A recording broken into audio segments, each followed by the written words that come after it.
Mateus capítulo 3, versículo 11, está escrito assim: e eu, em verdade, vos batizo com água para o arrependimento, mas aquele que vem após mim é mais poderoso do que eu não sou digno de levar as suas sandálias. Ele vos batizará com Espírito Santo e com fogo. Diga assim comigo: com Espírito Santo e com fogo. Você crê que essa é a palavra de Deus? Você crê que o Senhor vai falar conosco? Por gentileza, coloca a tua Bíblia sobre o teu assento. Vamos dar para o Senhor e para a sua palavra a melhor salva de palmas que você já deu. Fecha os teus olhos, aplaudindo, glorificando. Senhor, nosso Deus e Pai, Deus bendito, santo, amado e todo-poderoso. A tua igreja te aplaude, te glorifica. Abra os céus agora e receba o louvor da tua igreja. E por essa mesma abertura, vai derramando agora a tua graça, a tua bênção, a tua virtude e o teu poder. Ninguém veio aqui ouvir o homem falar, o homem não tem nada a dizer, todos viemos ouvir a tua voz, a tua palavra. Tome agora os lábios do pregador, a boca do mensageiro, que eu diminua, o Senhor cresça, remova toda barreira, todo obstáculo, e envia a tua palavra com poder e autoridade, e que a tua palavra agora vá e produza o resultado para qual está sendo enviada, em nome do Senhor Jesus. Diga amém, Senhor. Tome o teu assento, por gentileza. Preste muita atenção, não se distraia. Se você trouxe papel e caneta, tome nota de tudo o que vai ouvir e aprender. Amém? Muito bem. Nós encontramos ao longo da Escritura o Senhor se manifestando de maneiras diferentes, não é? Falamos já na semana passada o Espírito Santo como água, e a água mata a sede. O Senhor sacia a sede da nossa alma. A água também lava, né? Usamos a água para lavar, do mesmo jeito que o Espírito Santo lava o nosso interior. A água é vida, sem ela não vivemos. Do mesmo jeito, não tem como ter vida espiritual sem o Espírito Santo. E o texto que acabamos de ler, a comparação é feita agora, o Espírito Santo é comparado com fogo. Nós vemos ao longo da Escritura Deus agir assim, não é? Se manifestar dessa maneira. Nós vemos, por exemplo, lá quando Deus se apresenta a Moisés no Monte Sinai, ele vê uma sarça queimando o fogo, não é? Mas não consumia a sarça, o arbusto. E ele vai lá ver, como é que pode isso? Queima, mas não destrói, não é? Como é que não consome? E aí Deus fala com ele, nos diz Êxodo 3, não é? Através do fogo, não era o fogo em si, ele estava vendo o fogo, mas ele ouve a voz de Deus, e ele compreende, não é? Aquele fogo ali representa a presença de Deus. Tempos depois, Deus vai dar através do próprio Moisés a lei, e lá em Levítico capítulo 6, Deus vai estabelecer que o fogo não deveria apagar no altar. O fogo, Levítico 6,3 está escrito, o fogo arderá continuamente, não se apagará. Era a responsabilidade do sacerdote, todas as manhãs, tirar a cinza e colocar lenha nova. Todas as manhãs, tirava a cinza, levava para fora do arraial, colocava lenha nova para que o fogo não apagasse. É óbvio que tudo isso tem um porquê, nada do que está escrito é por acaso, não é? No Antigo Testamento, aquilo que era literal tem uma revelação espiritual. O altar é o nosso coração. No Antigo Testamento, o sacerdote era somente os descendentes sanguíneos de Arão. Na Nova Aliança, todos nós somos sacerdotes e sacerdotisas. Na Antiga Aliança, não é? Era um altar, um lugar. Hoje, na Nova Aliança, o altar é o nosso coração. Na Antiga Aliança era o fogo literal, não é? Só que representava o próprio Deus, o Espírito Santo. E do mesmo jeito que o fogo lá não poderia apagar, hoje também o fogo não pode apagar. Deus, então, no Antigo Testamento, levanta vários profetas para anunciar que chegaria o tempo do derramamento do Espírito Santo. E aqui o texto que acabamos de ler é João Batista anunciando, não é? E trazendo uma profecia. O próprio Senhor Jesus dá testemunho de João, dizendo que dos nascidos de mulher, ele é o maior de todos os profetas, mas ele deixa claro, eu batizo com água para arrependimento. Vai vir um, que é maior do que eu não sou digno nem de carregar as sandálias dele.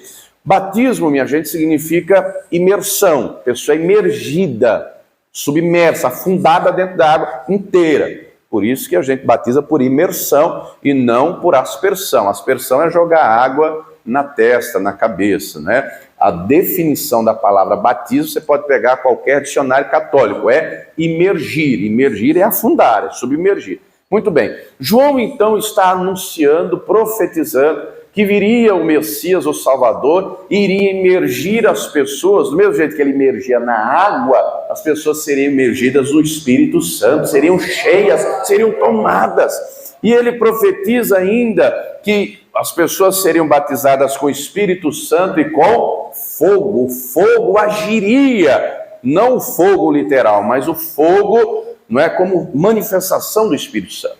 E quando essa profecia se cumpre, lá em Atos capítulo 2, no dia de Pentecostes, o texto vai dizer que estavam todos reunidos no mesmo lugar, e dali a pouco ouviram um som como de um vento impetuoso, não tinha vento, tinha um som, e dali a pouco desceu sobre todos línguas repartidas como que de fogo, e todos foram cheios do Espírito Santo. Olha que coisa tremenda. E do mesmo jeito que aconteceu lá no Pentecostes, Deus também quer fazer conosco. Na Escritura nós encontramos que a igreja primitiva compreendeu que esse enchimento do Espírito Santo não era algo que deveria acontecer uma vez só. Não era algo que deveria acontecer somente lá no dia de Pentecostes. Era algo que deveria continuar acontecendo. E nós encontramos várias vezes na Escritura, não só em Atos 2, em Atos 4, nós encontramos em Atos 6, não é? Nós encontramos em Atos 8, o povo era cheio do Espírito Santo. Diga para a pessoa que está ao teu lado, e agora é a tua vez. Deus quer te encher da presença dEle, o Espírito do Senhor quer te encher e quer fazer transbordar. Nós encontramos orientação expressa, não vos embriagueis com vinho que a contenda, mas enchei-vos do Espírito Santo. Então nós temos que nos encher. Mas o fogo, minha gente, quando o Senhor fala do fogo, é porque o fogo tem algumas características. E aí nós vamos nos deter nessa questão da atuação do Espírito Santo em nós como fogo. Em primeiro lugar, o fogo ilumina. Diga para a pessoa que está ao teu lado, o fogo ilumina. Eu acredito que até nos dias de hoje, não é, quando falta energia na sua casa, deve ter uma vela lá, uma lanterna, alguma coisa. Tem gente, meu sogro, ele comprou esses dias uma lanterna, você compra em aplicativo, né, veio lá da China uma lanterna que vai não sei quantos metros de distância, desse tamanho a lanterna. Pensa num negócio potente, não é? Mas eu tenho vela em casa, e aí quando falta energia, eu acendo vela lá, até voltar a energia. Então, serve para iluminar. Quem já usou candeeiro aí alguma vez? Alguém é do Nordeste aí?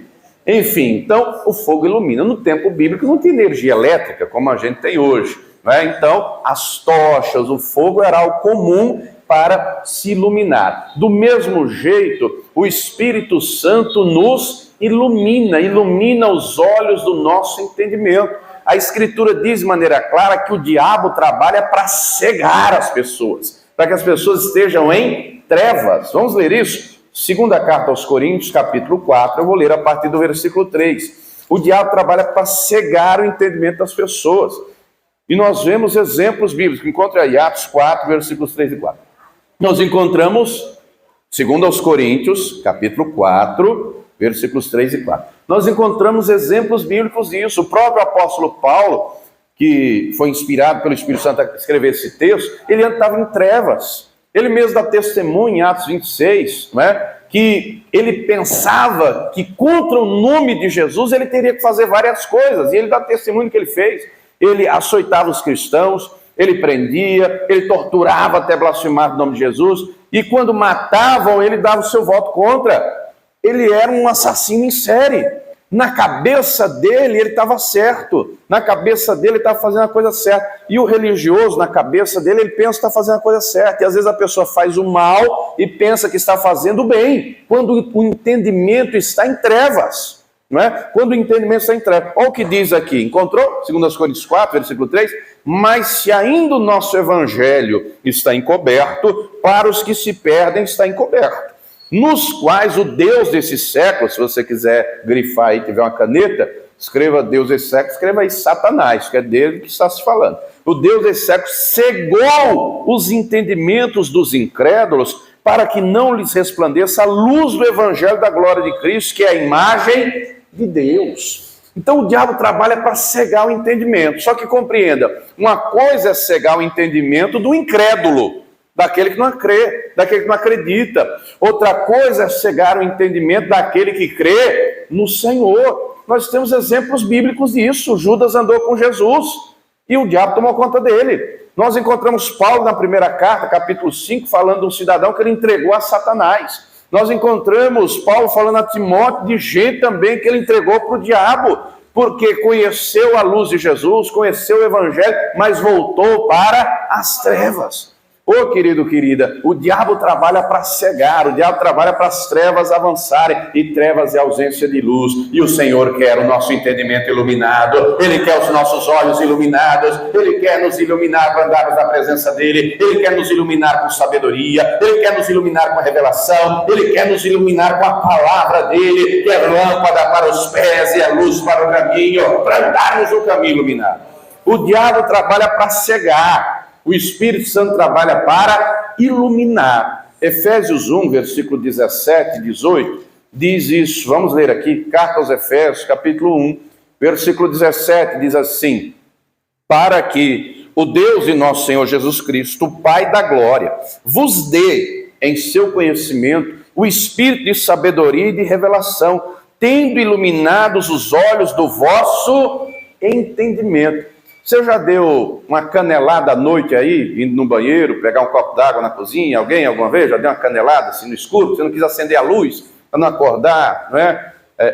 Em casa eu tenho cuidado, eu tenho 3 filhos pequenos, né? E aí, por segurança, eu já andei dando umas caneladas. Hoje eu já deixo a luz do corredor aceso, para não ter perigo de dar canelada em mesa, em quina, não é? Não sei se na sua casa tem. Na minha casa tem umas quinas lá, que tem aquele perfilzinho de alumínio, aquilo dói, que misericórdia. Aí, por segurança, já deixa a luz do corredor acesa para não ter risco de dar canelada. Diga para a pessoa que está ao teu lado, você vai ficar dando canelada na vida até quando, hein? Não responda, só fale isso, tá? Quando o Espírito Santo ilumina os olhos do nosso entendimento, a gente para de dar canelada, porque o entendimento é aberto. Aí, meu irmão, a sabedoria vem, aí a revelação chega. Ô, querido, e o Senhor tem tanto a nos revelar, Ele tem tanta sabedoria para nos dar, mas nós temos que querer, nós temos que pedir, nós temos que buscar. Tendo iluminados os olhos do vosso entendimento, para que saibais qual seja a esperança da sua vocação e quais as riquezas da glória da sua herança nos santos. Então, quando o Senhor abre o nosso entendimento, Ele vai abrindo e abrindo paulatinamente. Por exemplo, lá em Provérbios 4,18 diz assim: a vereda do justo é como a luz da aurora, que vai brilhando mais e mais até ser dia perfeito. A luz da aurora sabe que é o nascer do sol, não é? Quando é noite, até a madrugada é tudo escuro. O sol vai nascendo, aí vai clareando, até clareia tudo. Assim é nosso entendimento. No começo da caminhada cristã, no começo da conversão, não é? Tá lá uma luzinha lá no fim do túnel. Diga comigo, essa luz é Jesus, viu? Essa luz é o Senhor. E à medida que a gente vai caminhando em direção dessa luz, a cada dia ela vai ficando mais próxima, a cada dia ela vai ficando mais próxima, e cada dia ela vai clareando mais, e aí nós começamos a olhar para nós começamos a olhar para as nossas palavras, para o nosso comportamento, e ela vai clareando o caminho, até estar totalmente iluminado, até chegar o dia que estaremos diante da fonte de toda a luz, que é o próprio Senhor. Quem entendeu, diga glória a Deus. Então o fogo ilumina. Assim o Espírito Santo vai iluminando o nosso entendimento, o nosso coração. Muito bem. Só que o fogo não só ilumina. Diga assim comigo, o fogo também purifica. Você sabe que nós temos vários metais, não é? Na tabela periódica, eu acho que você já viu isso na escola, não é? Vários tipos de ferro, alumínio, vários outros. E nós temos os chamados metais nobres, que são os metais mais caros, que é o ouro e a prata. E esses metais se encontram em minas, no chão, né? Eu não sei se você já ouviu aquela história do garimpo de Serra Pelada, no Pernambuco? Já ouviu falar que o povo foi uma febre do ouro, a turma correndo para lá, e cava, não sei o quê. Mas quando o metal ele é encontrado, o ouro, a prata, por mais que ele faça lá com a peneira na água para tentar tirar ali a maioria das impurezas, das sujeiras, nesse caso a água só não é suficiente, porque aquele metal tem que passar pelo fogo. Quanto mais ele é passado pelo fogo, mais refinado ele fica, ou seja, as impurezas vão saindo e o metal resplandece mais. Diga para a pessoa que está ao teu lado, para Deus, isso é mais precioso do que o ouro, viu? Porque a palavra diz que uma alma vale mais do que todo o ouro e toda a prata do mundo, e Ele quer tirar toda a impureza nossa e nos fazer brilhar e resplandecer. Então, as impurezas são os pecados, são as falhas, as deturpações, os erros. Ele quer nos purificar, porque tem muita sujeira, só que não é do lado de fora, é do lado de dentro. Vai comigo no Evangelho de Marcos, capítulo 7, ele purifica aqui dentro, ó, aqui dentro, Marcos, capítulo de número 7. Eu vou ler a partir do versículo de número 21. Olha quanta coisa, Marcos 7, versículo 21, palavras do próprio Senhor Jesus, que diz assim: porque do interior do coração dos homens saem os maus pensamentos, os adultérios, as prostituições, os homicídios, os furtos, a avareza, as maldades, o engano, a dissolução, a inveja, a blasfêmia, a soberba, a loucura. Todos esses males procedem de dentro e contaminam o homem. Então o Espírito Santo vai trabalhar aqui dentro, como disse o próprio Senhor Jesus em João 16:8, convencendo. Ele convence o homem do pecado. Ele vai te mostrar para você mesmo. Ele vai mostrar o teu coração para você. Ele mostra o meu coração para mim. Ele me mostra aquilo que precisa ser tirado. A sujeira que está aqui dentro, que a cada dia precisa ser tirada. Compreenda, amados, que à medida que nós vamos andando com o Senhor, o aperfeiçoamento tem que ser contínuo e constante. Nós somos imperfeitos. O Senhor é perfeito, mas, como diz Paulo, segundo aos Coríntios 7, versículo 1, nós temos que aperfeiçoar a santificação. Nós temos que deixar o Espírito Santo trabalhar aqui dentro. Conheço muita gente que até está na igreja, mas o coração é mais duro que pedra. Conheço gente que tem décadas de evangelho, não é? Mas não tem coração amoroso, não tem coração misericordioso. Pelo contrário, conheço gente, infelizmente, com tristeza digo isso, que é maligna. Está na igreja há décadas, com intenções impuras. Oprime os outros, até obreiros, até pastores. Infelizmente, já lidei com gente assim. Não que eu seja perfeito, que eu não sou de maneira alguma. Perfeito é o Senhor, e a gente não deve apontar nem julgar ninguém, mas à medida que a gente vai andando, o Espírito Santo vai refinando, vai purificando. Quem está entendendo, diga glória a Deus. Tempo de igreja para Deus não quer dizer nada. Hebreus 5:12 diz, vocês pelo tempo já têm que ser mestres, mas têm que aprender os primeiros rudimentos da fé. Não é como voltar para o leite. Oh, querido, o Senhor tem um coração puro para nós, porque os puros de coração verão o Senhor. O diabo trabalha para entulhar o nosso coração de lixo, para entulhar o nosso coração de pecado. O diabo trabalha para isso, o mundo trabalha para isso. Agora, a orientação é clara: não deis lugar ao diabo. A orientação é clara: não ameis o mundo, nem aquilo que no mundo há. Compreenda que se o nosso coração vai estar sujo ou limpo, a decisão é nossa. O Senhor quer um coração puro para o povo dele. O Senhor quer um coração santo para o povo dele, não é? Compreenda que o trabalhar do Espírito Santo é contínuo. Falamos há pouco do entendimento iluminado. Uma pessoa que tem um entendimento iluminado, ela consegue ver o próprio erro. O Espírito Santo mostra para ela se corrigir. Quem está entendendo, diga amém. Ao passo que uma pessoa que não tem um entendimento iluminado, ela não consegue discernir o santo do profano, o puro do impuro. Ela não consegue ver. Não consegue ver os próprios erros. Porque é fácil apontar os erros, ó. Aponta o dedo assim para mim. Ponto. Você também lá, irmão. Está lá atrás, pode apontar. Ó, eu tenho um dedo. Estou apontando aí. Quantos dedos estão apontados? Na vida é do mesmo jeito. Quando se aponta um dedo para alguém, tem vários apontados para você. Por isso que Jesus diz, deixa claro, não julgueis e não sereis Antes de você ver o cisco no olho do outro, vê a viga, a trave que está no teu. Então o Espírito Santo nos mostra a nós mesmos para nos purificarmos. Ele quer nos purificar de todo pecado. E tem coisa que a gente tem que colocar para fora. Tem que confessar. Dependendo do pecado, tem que pedir perdão. Todos os pecados tem que pedir perdão a Deus, é óbvio. Mas tem situação que não é só para Deus. Tem que pedir perdão também para o próximo. Dependendo da situação. Mateus 5. Você sabe que alguém tem uma coisa contra ti, deixa a oferta no altar, vai lá você e peça perdão. É fácil falar, difícil é fazer. Difícil é fazer. Falar é muito fácil, não é? Quando você está sendo acusado de algo que você não fez, quando você está sendo perseguido injustamente, e até por cristãos, e até por irmãos. O Paulo não disse em 2 Coríntios 11, em perigos dos falsos irmãos. Ou ele não fala em 2 Coríntios 11 dos falsos apóstolos, dos obreiros fraudulentos. E assim, não é? Mas se você sabe que ele tem... vai você pedir perdão. Ô irmão, só faz isso quem tem um coração purificado. Só faz isso quem tem um coração trabalhado. Porque senão o orgulho não deixa. O orgulho não deixa, não. Mas quando o coração é trabalhado pelo Espírito Santo, é purificado, tirou a soberba e entrou a humildade do Senhor, aí dá para fazer isso, aí dá para se humilhar, porque a palavra deixa claro que quem é humilhado será exaltado. Diga para a pessoa que está ao teu lado, o Espírito Santo quer purificar o teu coração. O Espírito Santo quer nos purificar. Um coração puro, porque quem é puro de coração vai ver o Senhor. Oh, querido, querida, e quando o fogo purifica, brilha. E o Senhor quer ver o nosso coração brilhando. Ele quer ver o nosso coração resplandecendo. E não só Ele, a criação aguarda a manifestação dos filhos de Deus. As trevas reconhecem quem de fato tem luz e quem não tem. E a luz do Senhor tem que resplandecer na nossa vida. Está cheio de gente por aí com coração imundo, me desculpe a sinceridade, até nos altares.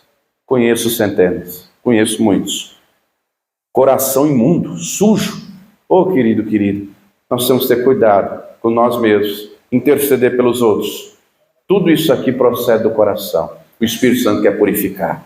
O Espírito Santo quer limpar. Quem está entendendo, diga amém. O fogo, então, ilumina.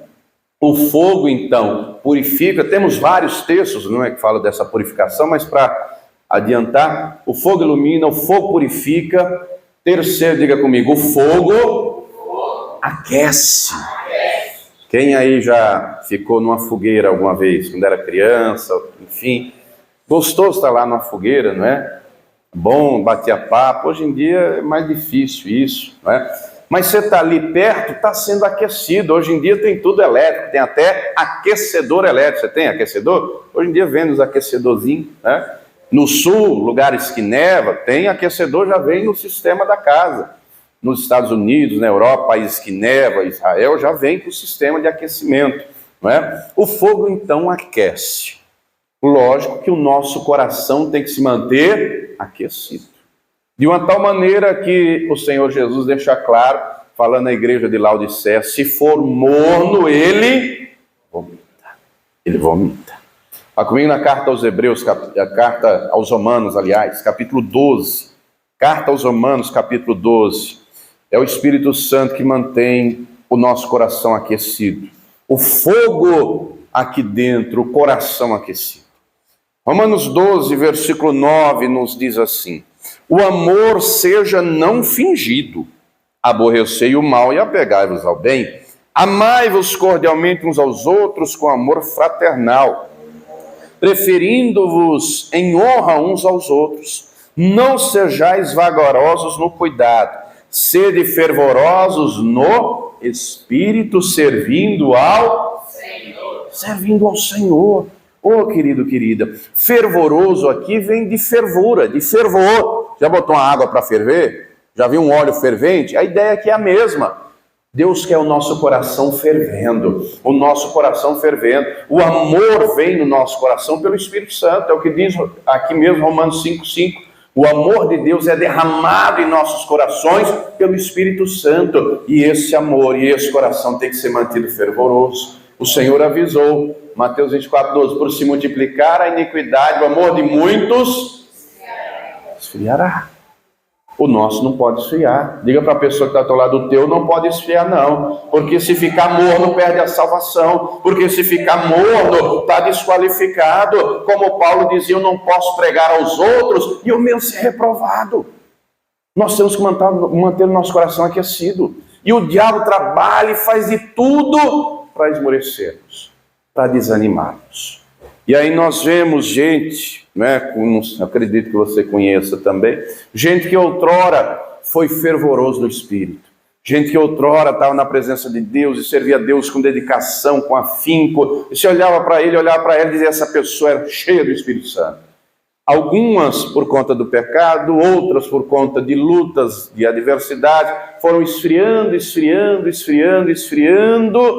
e ficou só aquele pequeno paviozinho, não é? Aquele foguinho pouco, mas a palavra deixa claro que ainda que seja um pavio que fumega, ele é poderoso para aquecer de novo, para levantar o fogo de novo. Só que a pessoa tem que querer, e se aquece o coração com ações.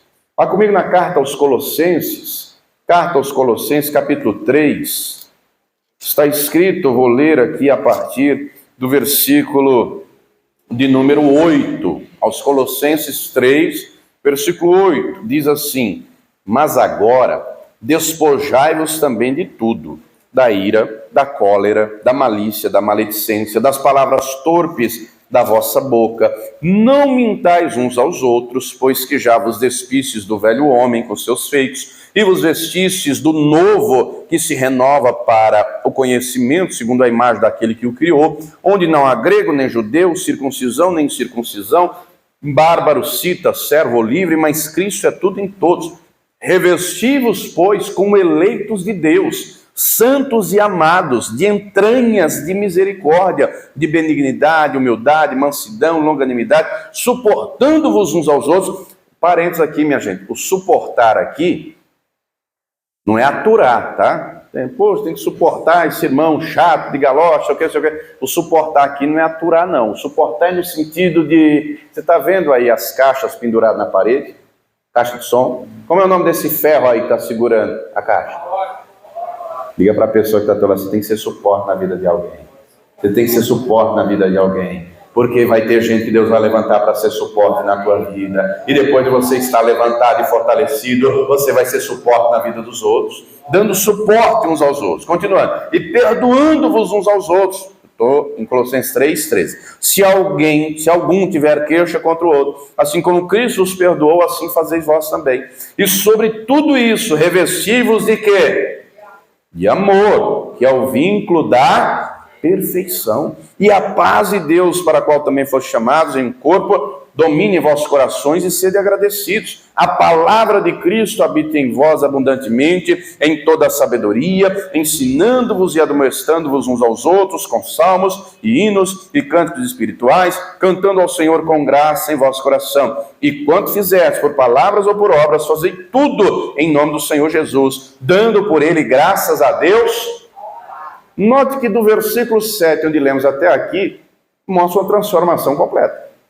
Gente que antes fazia o errado, gente que antes estava no velho homem, mas que foi revestido do novo homem, e mudou o comportamento, e mudou as ações, as entranhas. Entranha é profundo do coração, o íntimo do seu ser. Por isso está escrito entranhas de misericórdia, não é? Aqui no versículo 12. Foi mudado, foi transformado. Não é? Agora o coração está aquecido, agora o coração está amoroso, agora o comportamento mudou. Quem está entendendo, diga glória a Deus. Oh, querido, querida, Deus quer o nosso coração aquecido, Deus quer o nosso coração fervoroso. E se você também quiser, o Espírito Santo que já está aqui em nosso meio vai fazer o teu coração arder, vai fazer o teu coração arder de tão quente que vai ficar na presença dele. Quem entendeu, diga glória a Deus. Compreenda que isso é uma decisão individual. Compreenda que você tem que querer e desejar. Nós encontramos, por exemplo, Lucas 18, chega um moço, um homem para Jesus e diz assim: bom mestre, o que eu tenho que fazer para herdar a vida eterna? E Jesus diz: guarda os mandamentos, não mate, não roube, não adultere. E ele diz: eu já faço tudo isso. E aí o Senhor diz: venda tudo que você tem. E o homem era rico. Pegue o dinheiro, dê para os pobres e me siga. E aí você terá um tesouro no céu. O homem foi embora triste. Note que Jesus não disse que ele obteve a riqueza de maneira ilícita. Foi de maneira honesta. Trabalhando, de sol a sol, se esforçando. Por que Jesus falou isso para ele? Porque o Senhor conhece o coração. Onde estiver o teu tesouro, aí estará o teu coração. Embora aparência de religioso, roupa de religioso, fala de santo, o Senhor conhecia a verdade do coração dele. Ele amava mais o dinheiro do que a Deus. E foi embora por causa dos seus bens. Muito bem, ele foi embora. Ele ouviu Jesus falar. Não foi um outro, foi Jesus. Isso está em Lucas 18. Lucas 19 nos fala de um homem que nos dias de hoje seria estelionatário. Chefe de quadrilha, o Zaqueu. Jesus vai na casa desse cara. Na casa dele, Jesus não precisa abrir a boca. Ele não precisa apontar nada, ele não precisa falar nada. A presença dele constrange Zaqueu de uma tal maneira, ele se sente constrangido pelo amor de Deus, pela importância que o Senhor deu a ele, indo à casa dele. Haja vista que publicano naquela época era mal visto, não é? Pelo serviço que prestava. Um judeu coletava impostos para Roma e cobrava mais para enriquecer. Isso é estelionato. Muito bem. Mas o próprio Zaqueu diz, não precisou Jesus falar algo, foi ele mesmo que disse: Senhor, eu vou dar metade dos meus bens aos pobres e vou devolver quadruplicado todos aqueles que eu defraudei. Note a mudança de comportamento. Zaqueu obteve o recurso que ele tinha, os bens, a fortuna, o dinheiro, de maneira injusta, ilícita.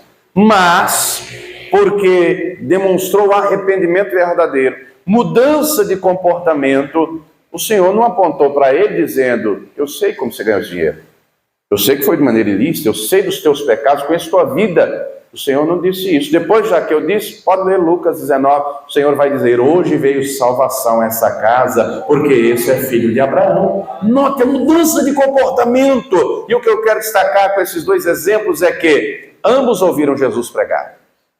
Ambos viram Jesus falar, ambos estavam diante do Senhor. O coração estava petrificado. Querido, querida, quando a pessoa vem à casa do Senhor com o coração fechado, pode ser Jesus falando com ela, ela não vai abrir o coração. Ela não abre o coração. Pode ser Jesus falando com ela, ela não abre o coração. Ela se fecha, ela faz como uma tartaruga. Alguém tem tartaruga de estimação, não? Mas já viu o desenho Tartaruga Ninja? Tartaruga entra com a cabeça para dentro do casco, e o casco é duro, que é terrível. O homem rico foi embora, se fechou, ao passo que Zaqueu, o coração abriu e dilatou, e houve uma mudança de comportamento. Querido, quando o coração está aberto, pode ser os ninivitas ouvindo uma pregação dura de Jonas, mas a salvação entra, porque o coração abriu, a libertação chega, a luz do Evangelho resplandece. Querido, querida, Deus quer o nosso coração aberto, Deus espera que o nosso coração esteja aberto para Ele iluminar, para Ele purificar, para Ele fortalecer, para Ele aquecer. Jonas vai em Nínive, a pregação não foi Jesus te ama, Deus te ama. A pregação não foi arrepende-te. A pregação não foi Deus tem uma nova história para a sua vida. A pregação foi: em 40 dias essa cidade será destruída. E era o desejo do coração do Jonas, que a turma lá era ruim com força, viu? Muita gente fala: mas o profeta fujão. Se você visse aquela turma lá como de fato era, eu acho que você não teria coragem de ir também não. Leia Naum capítulo 3, cidade de ladrão, ensanguentada, de mentiroso, gente que não valia nada. Mas era gente que precisava ter o entendimento iluminado. O Senhor ama a todos, Ele quer salvar a todos. Aí Ele manda Jonas lá. A pregação foi curta, foi grossa, mas o Evangelho entrou, a palavra entrou, o entendimento resplandeceu, o coração purificou, porque eles abriram o coração. O rei deu ordem: ninguém vai comer, ninguém vai beber, nós vamos jejuar, nós vamos arrepender dos nossos pecados, nós vamos clamar ao Deus de Israel. E o Senhor viu o clamor, o Senhor aceitou o jejum, ouviu as restaurações, eles foram perdoados, eles foram salvos, houve uma transformação, e assim o Senhor quer fazer em nós e através de nós. O fogo do Espírito tem que aquecer o nosso coração, iluminar o nosso entendimento, nos purificar. O Espírito Santo então ilumina, o Espírito Santo como fogo então purifica, o Espírito Santo então como fogo aquece. Por fim, última característica, o Espírito Santo como fogo, o fogo alastra. Não sei se você viu, eu vi recentemente uma reportagem de que lá nos Estados Unidos as queimadas avançaram e várias pessoas tiveram que sair de suas casas, porque o fogo estava alastrando em grandes áreas. No ano passado, queimadas lá na Austrália, vários animais morreram. No nosso país, vez por outra tem queimado. Você viu essas reportagens? O fogo então alastra. Oh, querido, e o Espírito Santo quer nos usar para alastrar o fogo dele. O Espírito Santo então quer nos usar para alastrar a presença dele, e ele quer te encher para que lá na tua casa você seja uma labareda viva, lá no seu trabalho você seja tocha viva. Com quem você falar, a pessoa olhe para você e veja: esse homem é cheio do Espírito Santo, essa mulher é cheia do Espírito Santo. E isso será notório, em primeiro lugar, através das palavras e ações. Amados, nós temos que ter cuidado com o que sai da nossa boca. As palavras têm poder, o mundo espiritual é regido por palavras. Se não tivesse relevância nenhuma o que sai da nossa boca, o Senhor Jesus não diria: por tuas palavras serás justificado, por tuas palavras serás condenado. Olha a seriedade do que sai da nossa boca. Diz Salomão em Provérbios 25: a vida e a morte estão no poder da língua. E um homem e uma mulher cheia do Espírito Santo, vai acontecer como aconteceu lá no dia de Pentecostes. Quando o Espírito Santo veio, era quase 120, mas no final do dia, mais de 3.000 já tinham ouvido o Evangelho, entregue a vida para Jesus, batizado nas águas, porque o fogo que estava naqueles 120 alastrou para aqueles quase 3.000, e assim o Senhor quer fazer nos nossos dias, e assim o Senhor quer fazer na tua casa. Ele quer salvar você, o teu marido, a tua esposa, o teu filho. Ele quer salvar o teu patrão, o teu empregado, o teu cliente. Ele quer te usar para alastrar o fogo dele nessa nação, nessa cidade. Quem entendeu, diga glória a Deus. Mas só alastra o fogo quem já tem fogo, e o fogo do Senhor virá sobre a tua vida. Nós temos que querer isso. É triste ver cristãos que não querem o fogo do Espírito. Ô querido, no mesmo culto, compreenda, um ouve a palavra, como eu disse há pouco, vem com o coração aberto, a palavra entra, frutifica, germina, cresce. Na hora, por exemplo, da oração, se derrama na presença de Deus e é cheio do Espírito Santo. O outro que veio com o coração fechado, na hora, de buscar, o coração está tão fechado que fica, olhando o teto. O coração é seu. Se nós ouvirmos a palavra, endurecermos o coração, o Espírito Santo não vai agir. Nós encontramos a orientação clara. Hoje, quando ouvires a voz do Senhor teu Deus, não endureçais o vosso coração. Nós temos que ter um coração aberto, porque aí o Espírito Santo vai entrar, e o Espírito Santo vai entrar e vai iluminar, o Espírito Santo vai entrar e vai purificar, o Senhor vai entrar e vai aquecer, o Senhor vai entrar e vai ser de uma intensidade tamanha que vai alastrar a todos à nossa volta. Quem está entendendo, diga glória a Deus. Se coloque de pé, por gentileza. O Senhor então batiza com o Espírito Santo e com fogo. O Pentecostes, amados, continua a se cumprir todos os dias, na vida de quem crê, na vida de quem busca. Nós vivemos o tempo do fim. Nós vivemos o tempo do fim. Se não olharmos por nós e não buscarmos do Senhor para mantermos os olhos iluminados, o diabo vai cegar. O diabo vai cegar. Tem muita gente aí, infelizmente, cega, não consegue ver, não é? Se não olharmos por nós e buscarmos o Senhor, o mundo, o diabo vai trabalhar para entulhar o nosso coração de lixo, de sujeira. E aí O ouro precioso, cheio de sujeira, não fica visível, a sujeira toma conta, não é o que o Senhor quer para nós. Se não vigiarmos e não buscarmos do Senhor, o fogo aqui dentro vai, esfriando, esfriando, esfriando, esfriando. Se não olharmos por nós, não influenciamos mais ninguém, mas nos deixamos influenciar pelos outros. E não é isso que Deus quer. Nós vemos gente, por exemplo, como os amigos de Daniel que estavam na Babilônia. Todos se dobraram diante da estátua, eles 3 não. Foram jogados na fornalha, mas o Senhor foi com eles. O Senhor foi com eles. Daniel foi lançado na cova, o Senhor foi com ele. Compreenda que se não for o fogo do Espírito ardendo aqui, vai ser o fogo do inferno. Quando começamos a mensagem em Mateus capítulo 3, o versículo 11 diz: e eu na verdade vos batizo com água para o arrependimento, mas aquele que vem após mim é mais poderoso do que eu. Não sou digno de levar as suas sandálias. Ele vos batizará com o Espírito Santo e com fogo.